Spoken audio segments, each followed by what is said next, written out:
Bienvenue à tous sur la chaîne Boguru Mario. À la partie précédente, nous avons terminé avec une question judicieuse à laquelle nous avons tâché de répondre, et c'était « Qu'est-ce que l'effort ?» Nous allons poursuivre sur la même voie aujourd'hui, en nous posant la même question. Qu'est-ce que l'effort finalement? N'est-ce pas simplement un concept mental? Nous savons que toute notre vie, toute notre destinée est basée sur des concepts. La personnalité, l'ego est basée sur des concepts, ce n'est qu'un concept mental. Tous ces concepts ont en fait la même origine, à savoir cette intention commune à tous d'améliorer sa situation. Chacun d'entre nous tente, évidemment par tous les moyens, d'améliorer sa condition, son bonheur, son état de paix, son état de bien-être. Alors, pourquoi ce concept mental de l'effort à accomplir diffère-t-il d'un individu à l'autre? Ici aussi, Dieu nous enseigne que toutes les actions sont ses actions. Si l'action appartenait à l'homme, nous aurions un plus grand pouvoir sur nos actions. Or, nous nous rendons compte finalement qu'on a très peu de pouvoir dans la vie. Il y a des gens qui pensent pouvoir maîtriser leur vie. Je n'ai pas l'impression d'avoir maîtrisé grand-chose dans ma vie. J'ai tantôt été poussé à droite, tantôt été poussé à gauche. La vie m'a amené sur des pentes que j'ignorais même l'existence, des endroits où j'ignorais aussi la présence, où je ne voulais pas nécessairement aller. On voit bien que Dieu nous enseigne sans cesse que toutes les actions sont ses actions à lui. Le livre est écrit d'avance, on ne fait que le suivre. On n'y qu'une page à la fois, malheureusement, la page d'aujourd'hui. Les autres pages nous demeurent secrètes. S'il est établi que, malgré l'intention commune, l'effort varie selon les capacités individuelles, la question se pose de savoir qu'est-ce qui conditionne ces capacités. Qu'est-ce qui fait qu'un individu a plus de capacités qu'un autre? Est-ce vraiment sa génétique? Est-ce une question d'hérédité? La source est dans le corps et le mental, évidemment. Plus un corps est sain et en santé, plus qu'il peut fournir un grand effort, et il en va ainsi du mental. L'environnement aussi peut influer. Avant de faire un effort, l'on doit tenir compte de tous les facteurs, bien sûr. Cependant, nous n'avons pas un contrôle suffisant de ces facteurs pouvant faire coïncider exactement l'effort avec la tâche à accomplir. Toutes les actions appartiennent à Dieu. Il y a de grands spécialistes, des gens qui ont la capacité d'administrer et de diriger les autres et les grandes compagnies dans la recherche de leur profit. Ils tentent de mettre toutes les chances sur leur côté, sur leur bord. Ils mettent toutes les circonstances dans le même plat, avec leur effort, avec leur volonté, avec leur force, avec leur argent et leur pouvoir. Et pourtant, certains faillissent pareil. On voit bien encore là que toutes les actions appartiennent à Dieu. C'est Dieu qui en décide au bout du compte. C'est Dieu qui nous guide selon notre nature là où l'on doit aller, et nulle part ailleurs.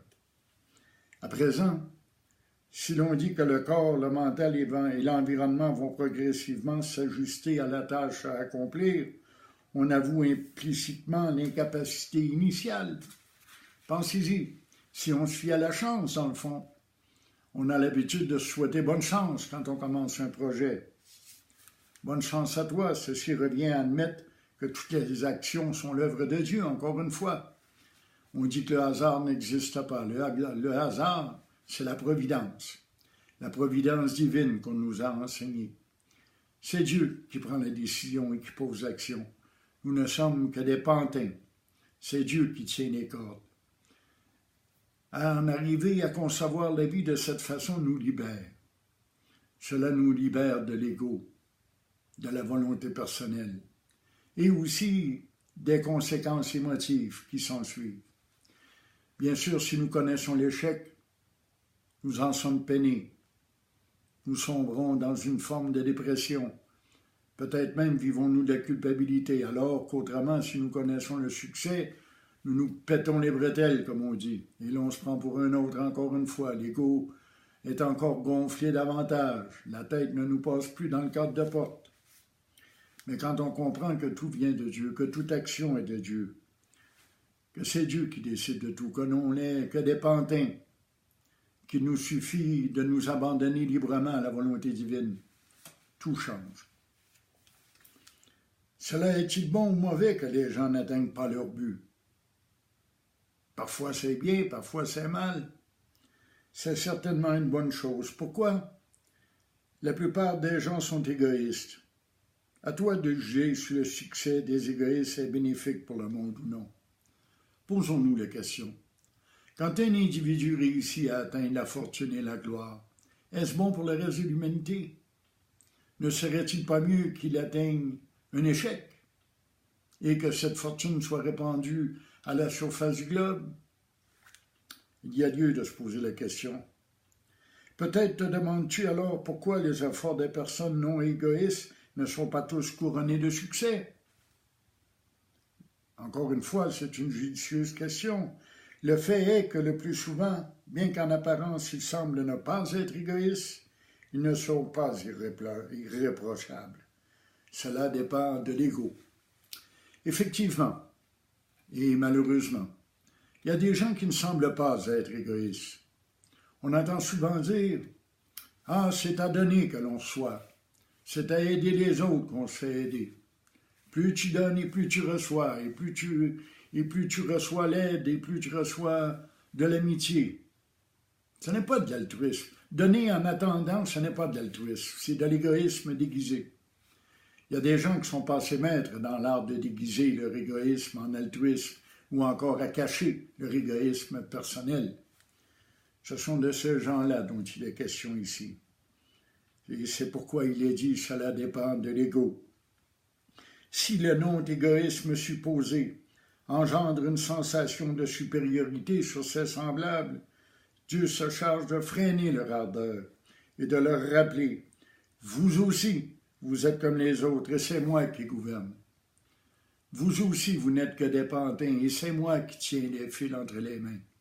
C'est moi qui dirige chacun de vos mouvements et chacune de vos pensées. » C'est difficile d'agir vraiment d'une manière altruiste, d'agir sans attente. Nous sommes tellement habitués à attendre des autres et des événements. Nous sommes tellement habitués à nous occuper de notre propre petit nombril qu'il est extrêmement difficile et malaisé d'agir sans attente et sans espoir aucun d'un retour quelconque. Le véritable dévot de Dieu est dépourvu d'égoïsme et d'ego. Je vous le dis encore, il n'y a rien à faire, mais beaucoup à défaire, c'est là le but. C'est parce que Dieu brille à jamais en lui, en d'autres termes, que le nuage de l'ego n'est plus là pour lui cacher Dieu, que toutes ses intentions se concrétisent. Effectivement, quand on est dénué d'égoïsme, quand on est dénué, débarrassé complètement de l'ego, chacune de nos actions atteint le but. L'homme qui ne cherche pas à atteindre le but, mais qui laisse Dieu l'atteindre pour lui, atteint toujours sa cible. C'est donc un homme qu'on appelle de bonne volonté. C'est en cela que constitue la bonne volonté. La bonne volonté, ce n'est pas la volonté de bien faire, mais plutôt la volonté de laisser faire Dieu. C'est là toute la différence. Littéralement, la vraie volonté, on pourrait dire que c'est l'intention pure, une intention dénuée d'ego. Dieu rayonne directement à travers lui, en qui il n'y a pas de ténèbres, c'est-à-dire pas d'ignorance. Il est le seul à connaître l'intention divine telle qu'elle est. Dieu accomplit à travers lui le but de sa création. Toutes les actions sont l'œuvre de Dieu. Mais alors, comment savoir si nous sommes de bonne volonté?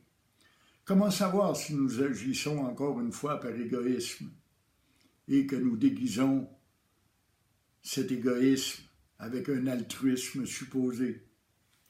C'est simple, posons-nous toujours la même question. Si tout le monde agissait de la même façon, qu'est-ce que ça donnerait? Cela touche même les tout petits détails de notre vie.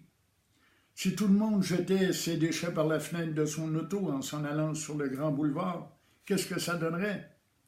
Les rues ressembleraient bientôt à des poubelles. Si tout le monde coupait un arbre dans sa cour, qu'est-ce que ça donnerait? Bientôt, la planète entière ressemblerait à un immense désert, à un champ désertique. Il faut toujours se poser la question, l'acte que je pose, si tout le monde le posait, quelles en seraient les conséquences?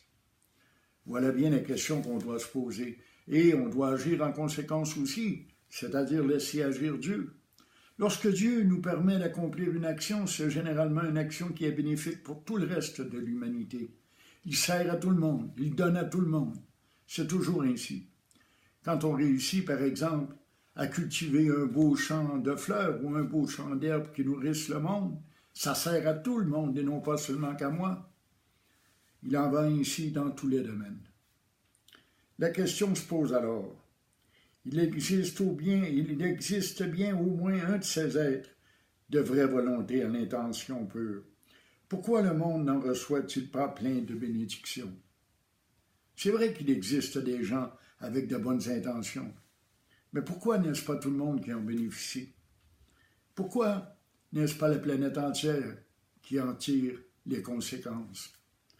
La question se pose évidemment et nous devons lui apporter une réponse et c'est ce que nous allons faire dans la prochaine partie. Mais avant toute chose, je veux revenir sur cette question de volonté personnelle et d'altruisme déguisé.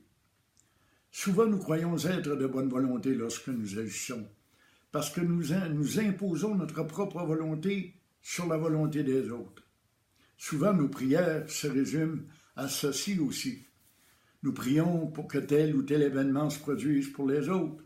Nous demandons, par exemple, si nous avons un ami qui est malade, nous demandons à Dieu de lui accorder la santé. Mais est-ce vraiment pour son bien? Est-ce à nous de décider si la santé doit être la sienne? Est-ce à nous réellement de demander à Dieu de le guérir? Ne devons-nous pas plutôt demander à Dieu d'accomplir sa propre volonté? Voilà la question à se poser. Même des êtres de bonne volonté peuvent parfois poser des gestes négatifs, des gestes qui vont nuire au reste de l'humanité. C'est possible, vous savez. Ce qu'il importe, ce n'est pas de développer une volonté pure, une volonté adéquate. Ce qui importe davantage, c'est de se laisser aller, d'abandonner.